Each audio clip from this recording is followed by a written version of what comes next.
What's up, Dream Team? I am Shan. This is Dream with Shan, and I have a quick video for ERAS season, which is match season, or the season when individuals who are first-year or graduate medical students find a job. Okay?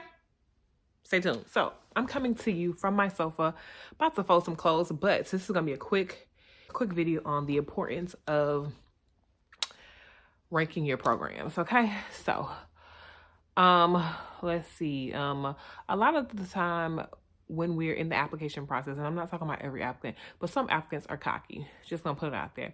They are so sure that they either aced an interview or their application is just clad tight. The fact that anybody will love them.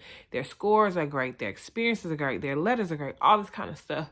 And they don't rank appropriately. But what applicants fail to realize is you are one in thousands of people who are applying. And because now we're in a virtual realm, people can apply to even more residency programs than they would originally because they don't have to worry about traveling to them. And because of that, people will apply.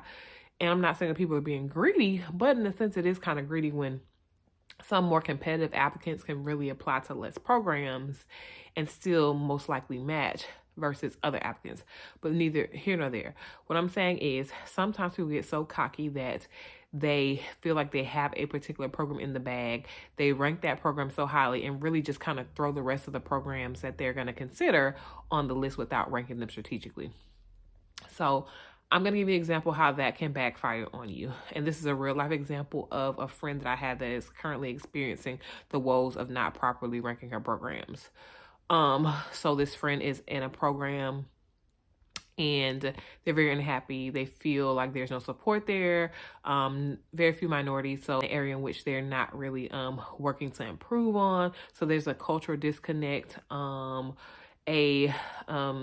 disconnect in other senses as far as the person's family composition. So there's a lot of things going on, and the person is struggling not only mentally but also in the program because they're being reprimanded for every single thing that they do, when in fact they actually are probably doing this about the same as general interns around the United States.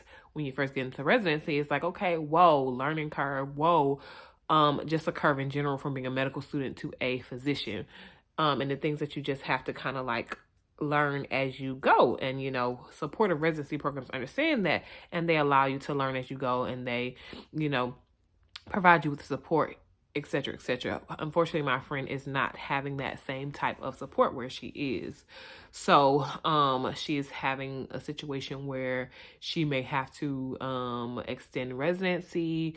She may have to find another job. Like I don't really know. I know some of the details. Of course, there's always three parts of the story. There's A part, B part, and then the truth. So I'm getting a portion of it, and I'm reading a portion of some of the evaluations and a portion of some of the interactions and things like that, and only kind of going off of what I am being privy to, if you say the least. But to go back to the beginning, this person, my friend, was so gung-ho that they were going to get into a particular program in a particular city because they wanted to be in that city. They felt like they had support in that city with family and friends that were local to that area or whatnot. They really did not pay attention to how they ranked their other programs. They thought that they aced that program's interview. They thought that they had it in the bag. So they ranked that program, and that city will say that city is in Texas, #1.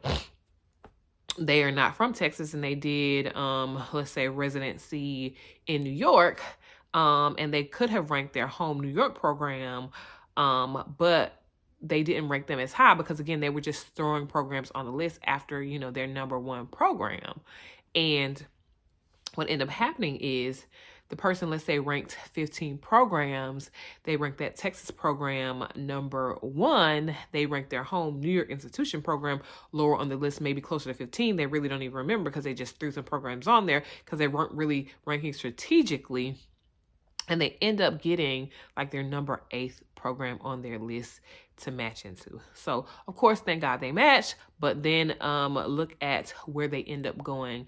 Again, they didn't even really remember much about the program because that's how much they were so gung-ho in this Texas program that they weren't paying attention to the nuances of the other programs that they were actually ranking. And now that the program, first few weeks in, it was very kind of rough as far as the transition from moving from New York to this program. Let's say it was in Tennessee that they ended up getting into, moving to Tennessee. And now they're struggling, and now they may have to repeat a year of residency or a few months of residency. So to kind of like sum all this up, it is very important, very, very important to rank strategically.